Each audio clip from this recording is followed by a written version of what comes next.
नमस्कार दोस्तों, आप सभी का स्वागत है। आशा करती हूँ कि आप सब अच्छे और स्वस्थ हैं। आज फिर मैं आपके लिए एक नई और मज़ेदार कहानी लाई हूँ। उम्मीद करती हूँ कि आपको पसंद आएगी। तो चलिए शुरू करते हैं। रमेश और राशि की कहानी गांव में रहने वाले एक साधारण दंपति की है। रमेश एक गरीब लेकिन ईमानदार आदमी था। वह गांव के छोटे-मोटे काम करके किसी तरह अपना और अपनी पत्नी का पेट पालता था।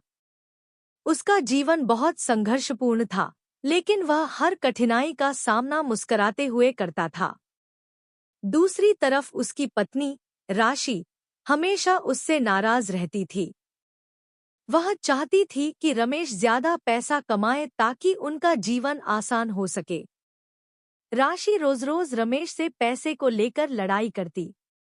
उसे लगता था कि रमेश की ईमानदारी उन्हें गरीबी से कभी बाहर नहीं निकाल सकती।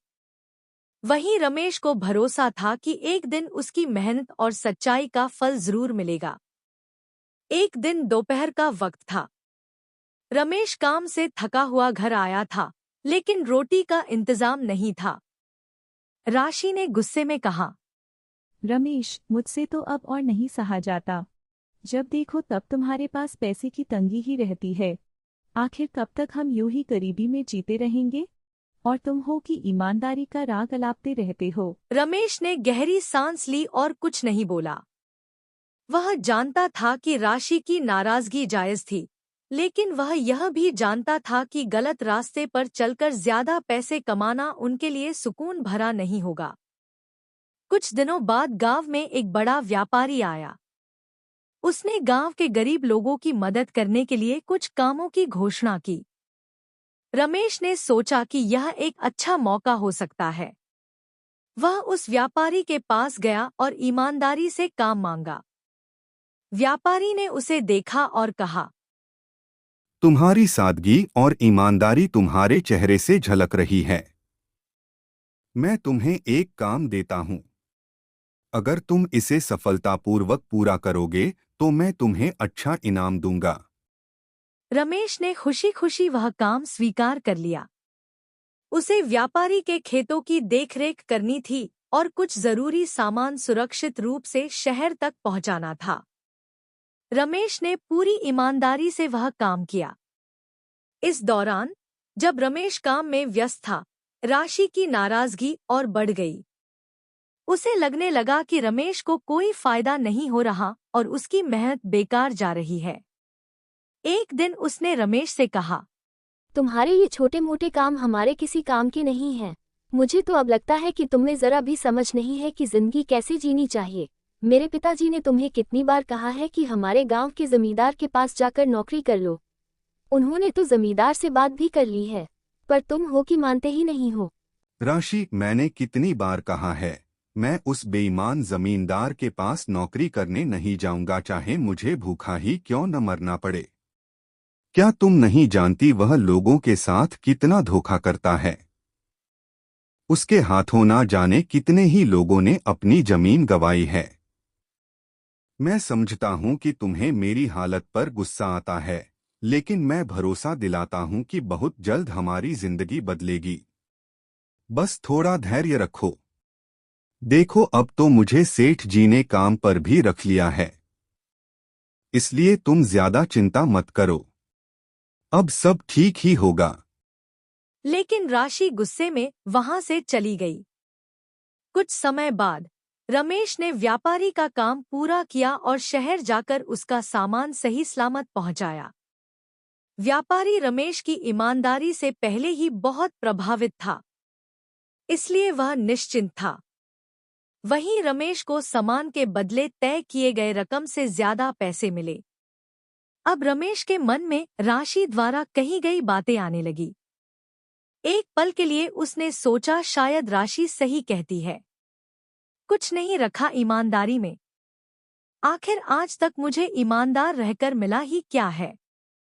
सोचते सोचते वह बोल पड़ा, अगर मैं यह पैसा अपने पास रख लूं, तो हमारी गरीबी खत्म हो सकती है।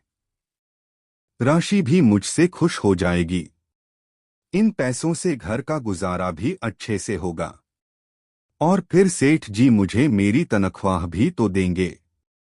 ऐसे तो मेरी दोगुनी कमाई हो जाएगी, जिससे राशि के लिए अच्छा उपहार भी ले लूंगा और कुछ पैसे भविष्य के लिए बचत के रूप में रख लूंगा। ये पैसे मेरी सारी परेशानी दूर कर सकते हैं। लेकिन थोड़ी ही देर बाद उसे अपनी गलती का एहसास हुआ और उसने तुरंत कहा, नहीं, ये गलत है। मैंने अपनी पूरी जिंदगी ईमानदारी से बिताई है। इससे पहले ऐसे कितने मौके मिले, लेकिन मेरे मन में कभी ऐसी कोई बात नहीं आई। हे ईश्वर, मुझे माफ कर देना। मेरी बुद्धि भ्रष्ट हो गई थी जो मेरे मन में ऐसा विचार आया। इन पैसों पर मेरा कोई अधिकार नहीं है। सेठ जी मुझ पर इतना विश्वास करते हैं और मैं इस विश्वास को नहीं तोड़ सकता।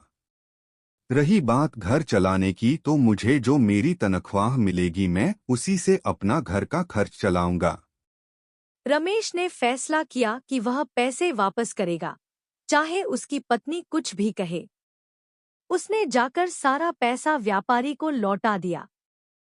व्यापारी ने जब देखा कि रमेश ने ज्यादा पैसे भी लौटाए हैं, तो वह बहुत प्रभावित हुआ। उसने रमेश से कहा, मुझे पहले ही पता था कि पैसे ज्यादा ही मिलेंगे। मैंने तुम्हें जानबूझकर सामान की कीमत कम बताई थी। रमेश, यह तुम्हारी परीक्षा थी और तुम इसमें सफल हुए। तुम जैसे ईमानदार व्यक्ति आज के समय में बहुत कम मिलते हैं। तुमने साबित कर दिया कि सच्चाई और ईमानदारी से बढ़कर कुछ नहीं है। मैं तुम्हें इनाम के रूप में अपना बड़ा खेत दे रहा हूं, ताकि तुम अपने परिवार के लिए अच्छी जिंदगी बना सको। रमेश की आंखों में आंसू आ गए। उसने भगवान का धन्यवाद किया और खुशी खुशी अपने घर लौटा। जब रमेश घर आया और राशि को सारी बात बताई, तो राशि के चेहरे का रंग बदल गया। वह हैरान थी कि रमेश की ईमानदारी ने उन्हें इतना बड़ा इनाम दिलवाया। उसे अपनी गलती का एहसास हुआ। उसने रमेश के सामने सिर झुका लिया और कहा, रमेश, मैं तुमसे माफी मांगती हूँ। मैं हमेशा तुम्हारी मेहनत को गलत समझती रही, लेकिन अब मुझे एहसास हो गया है कि सच्चाई और ईमानदारी ही सबसे बड़ी पूंजी है। कोई बात नहीं राशि, तुम्हारी चिंता सही थी। लेकिन देखो, हमारी मेहनत और ईमानदारी का फल मिल गया। अब हम मिलकर एक नई शुरुआत करेंगे।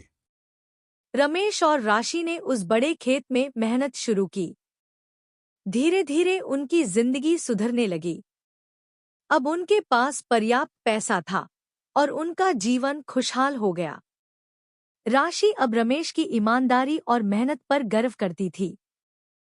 समय के साथ दोनों ने सीखा कि सच्चाई और धैर्य से सब कुछ हासिल किया जा सकता है। अब उनके बीच कोई लड़ाई नहीं होती थी, बल्कि एक दूसरे के प्रति सम्मान और प्यार बढ़ गया था। रमेश और राशि ने अपने जीवन को नए सिरे से शुरू किया और हमेशा के लिए खुशहाल जीवन बिताने लगे। तो देखा आपने दोस्तों, सब्र और ईमानदारी का फल भले ही देर से मिले मगर मिलता जरूर है। अगर उस दिन रमेश वो पैसे रख लेता तो शायद उसकी जिंदगी कभी नहीं बदलती। इस बारे में आपकी क्या राय है, कमेंट करके जरूर बताएं। साथ ही ऐसे और भी मजेदार कहानियां सुनने के लिए चैनल को सब्सक्राइब करें। वीडियो अगर अच्छी लगी हो तो प्लीज लाइक करें और शेयर भी। धन्यवाद।